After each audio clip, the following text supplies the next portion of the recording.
8 साल बाद ईरानी सदर का पाकिस्तान का ये पहला दौरा था। जनाब इब्राहिम रईसी जब इस्लामाबाद पहुंचे तो उनके हमरा आला सदर का वफ्द और उनकी अहलिया भी मौजूद थी। अहलिया को मुख्तलिफ जामियात में कन्वोकेशन के दौरान मदऊ किया गया। National university of modern language Islamabad ने उनको एजाज़ी डिग्री से भी नवाजा और जनाब इब्राहिम रईसी को कराची यूनिवर्सिटी ने एजाज़ी डिग्री से नवाजा। शहबाज शरीफ साहब ने उनका इस्तकबाल कुछ इन अल्फाज में किया। मैं समझता हूँ कि कोई डैम वैन से आप इस्लामाबाद आए हैं तो खूबसूरती का एक ये हसीन मुकाबला, एक हसीन मंजर पेश करता है।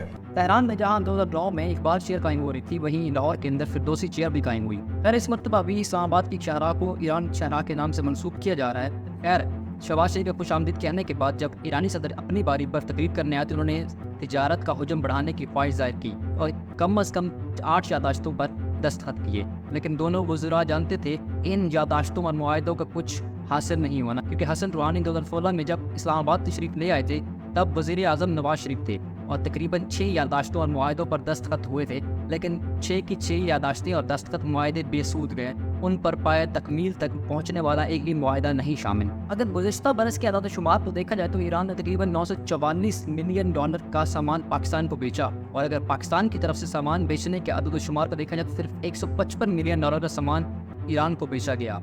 आप यकीन कीजिए कि सरहद पर रहने वाले स्मगलर इससे कहीं ज़्यादा ज़र मुबादला कमा रहे हैं। पाकिस्तान और ईरान के ताल्लुकात हमेशा से अच्छे रहे हैं, लेकिन जनवरी 2024 के अंदर ईरान ने कुछ चंद मिसाइल दागे क्योंकि बलूचिस्तान के अंदर गिरे। ईरान के मुताबिक जैश उल अदल नामी तंजीम के वेयर हाउस वहाँ पर मौजूद थे जिनको निशाना बनाया गया, लेकिन पाकिस्तान का मौक़िफ़ ये था कि उन्होंने सरहद की खिलाफ वर्जी की है। अगले ही रोज़ पाकिस्तान ने भी जवाब देते हुए ईरान के अंदर BLA के कुछ वेयर अबाउट्स को निशाना बनाया और वहाँ पर इतलात भी है ईरान की तरफ से कि चंद लोग भी मारे गए हैं। इन तमाम तरह बॉर्डर टेंशन के बावजूद भी ईरानी सदर का पाकिस्तान का ये दौरा खुशाइंद हो सकता था, लेकिन अमेरिका की धमकी बीच में आ पड़ी। जैसे ईरानी सदर ने हुजूम बढ़ाने की बात की तो अमेरिका ने धमकी दी कि अगर पाकिस्तान ने कोई भी तिजारत ईरान से बढ़ाई या मज़ीद मनसूबों पर दस्तखत किए तो पाकिस्तान को मज़ीद पाबंदियों का सामना करना पड़ सकता है। खैर ईरान तो इन पाबंदियों को पहले ही झेल रहा है, मगर पाकिस्तान अभी इस हालत में नहीं है, ना पाकिस्तान अफोर्ड कर सकते कि वो मज़ीद पाबंदियाँ झेले। इसकी सबसे बड़ी मिसाल ईरान पाकिस्तान गैस पाइपलाइन मनसूबा है जो कि अभी तक पाया तकमील तक नहीं पहुँचा। 2013 का वो बरस जब सदर आसिफ अली ज़रदारी ने तेहरान का दौरा किया और इस मनसूबे पर दस्तखत किए। मनसूबे के मुताबिक ईरान ने 1100 किलोमीटर तक पाइपलाइन अपनी तरफ से बिछा दी है और पाकिस्तान को ये मनसूबा 2014 तक पाया तकमील तक पहुँचाना था, लेकिन ऐसा ना हो सका। खैर आखिर क्या मजबूरी ठहरी? मजबूरी सिर्फ एक ही, अमेरिका। 2014 के अंदर पाकिस्तान ने ईरान से मोहलत मांगी कि 10 साल का वक्त दिया जाए, मगर 10 साल गुजरने के बावजूद भी पाकिस्तान अपनी तरफ से मनसूबा मुकम्मल न कर सका।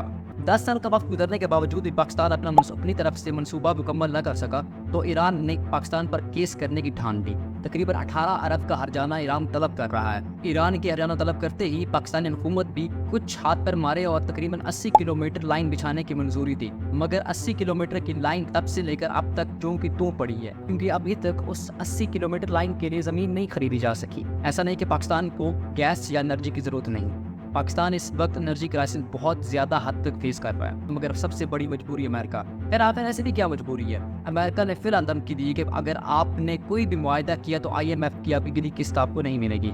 उसकी सबसे बड़ी वजह यह है कि अमेरिका सबसे बड़ा कंट्रीब्यूटर है IMF और वर्ल्ड बैंक के अंदर। खैर पाकिस्तान और ईरान के ताल्लुकात तो मामूल पे चलते रहेंगे। ईरानी सदर के दौरे के दौरान 2 छुट्टियां भी की गई जिनका पाकिस्तान को खासा खसारा हुआ। ये $155 मिलियन का सामान जो पाकिस्तान ने पिछले बरस ईरान को बेचा था, इसका खसारा लाहौर और कराची ने आम तातीर की सूरत में भुगता।